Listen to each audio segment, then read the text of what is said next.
stranger in a coffee shop asked you, "When has God shown up in your life?" You might find the question a little odd. But if you paused, chances are you'd have a story to tell. At St. Mark's, we believe God is at work everywhere, and everyone has a God encounter story. Inspired by StoryCorps, this Lent we're introducing GodCorps, an opportunity to record a short interview and share an experience of God at work in your life. We'd love to hear your story. Hello, I'm Deri Gray, and I'm sitting here with Pastor Amy Peeler of St. Mark's, and we have become closer in ministry and in friendship over the years, and I'm just so pleased to ask her some good questions today. Oh, Deri, I'm so glad you're doing this with me. When I first had this idea, I thought immediately, I want to sit down with Deri, so thank you.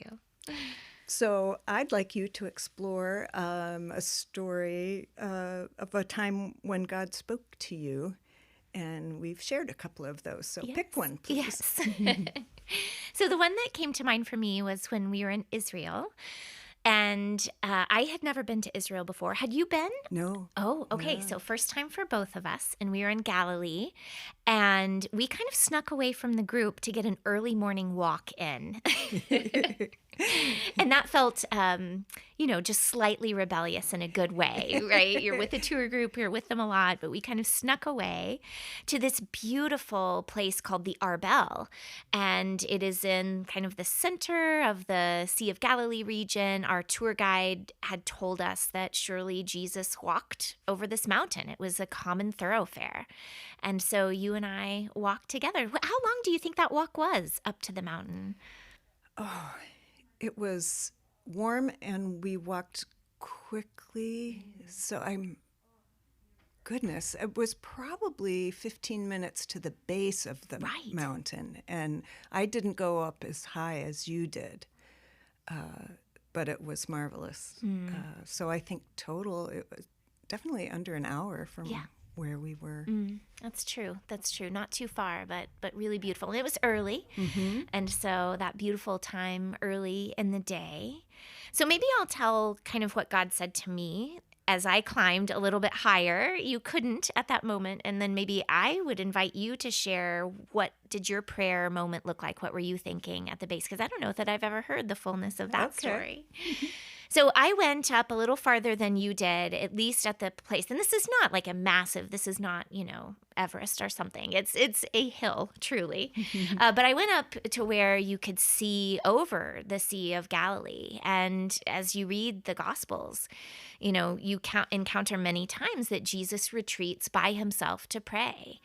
And it struck me that it's quite possible could this have been one of his favorite places to pray? In fact, I recounted the story where Jesus is praying and he sees the disciples embark on a boat, and then a storm comes up. And I know this happens several times in the Gospels, and in this instance, they're struggling. And it's very particular that he doesn't go to help them immediately. It says that he waits through several watches of the night. So he watches them struggle for a while. And in that moment, God really brought that story to my mind. And I thought, if Jesus was sitting here praying, communing with his Father, he sees his friends struggling, why wouldn't he go to them right away? I think an initial question is that seems a bit unkind or uncaring that he would wait and watch them struggle. In my own season of life, I was in a confusing time period. Things felt heavy and hard. And this was one of the clearest moments that I heard God speak to me. As I recalled that story, I think prompted by the Holy Spirit, I heard the Lord say to me, I'm watching you struggle for a while. And that doesn't mean that I don't care. It doesn't mean that I'm not with you. I am in control of this situation, but I am allowing you some struggle. And I realized that when Jesus descended from the mountain, came, and this is the instance in which he walked on the water to meet them, I think if he had gone to help them right away, they might have forgotten that event. Because they're like, oh yeah, it was a storm, but then Jesus was just right there. But because he allowed them to endure the struggle for a time, they were ready to receive his rescue. and they remembered it, and they never forgot it, and it was written down and recorded in the Gospels for us. I had this incredible assurance that I was not alone, but that God was going to let me struggle for a while so that I could, with clarity and power, experience his redemption. That's what the Lord said to me on the Arbel.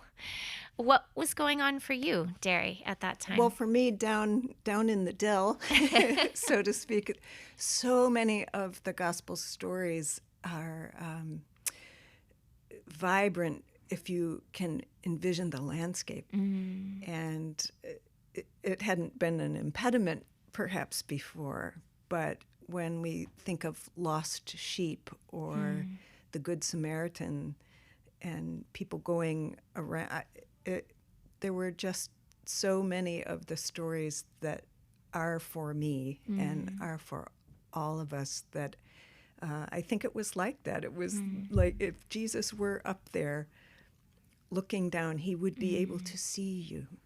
I just felt seen by God when we were there, and I didn't look across over to the Sea of Galilee, but I could look up. And in those places where, as you say, Jesus removed himself not to escape the will of God for him or what he was going to do for us, but if he needs that, then I need that. But also to look in love on others, and it was just to really, I think, just that idea that Jesus stood there or walked down or walked back up and was just fully human, but fully God. Yes. And in that humanness, whatever, I'm sure the leather of his sandals wore out and things like that, but he was going to die, and he went through with it in just love, not just duty. Right. So I felt seen. Wow. I felt seen, and I think that idea of the little bit of a escape, it just felt very special, like God just showed us a little moment because of that same kind of pulling yourself away to take time to hear him or to see. Yes. And we got to do that. Right. And I felt so supported by you, like that your willingness to wait, your willingness to say, no, like go and have some time of prayer. I was so grateful for your patience in that moment. And then as we walked back, we had other things to discuss. And if you remember, I'm sure you would, we then immediately went to have Eucharist with the whole group at Capernaum. And I ended up celebrating at that service, and it was incredibly profound to come off of that time of hearing the Lord speak and then be able to participate in his meal, his supper. If anyone is my Facebook friend, you'll see a chalice and a paten, and it is a picture of that chalice and paten taken by one of the trip members at that at Capernaum when I got to celebrate. That has been a real anchor point for me of God spoke. I felt the Lord's presence in the midst of some challenge. And if I ever kind of get to a place where I question God's presence in other challenges, I go back to that picture and say it was evident that God was there and God was being so patient with me. Well, I think on this side of it all, too, we would not have been able to travel had that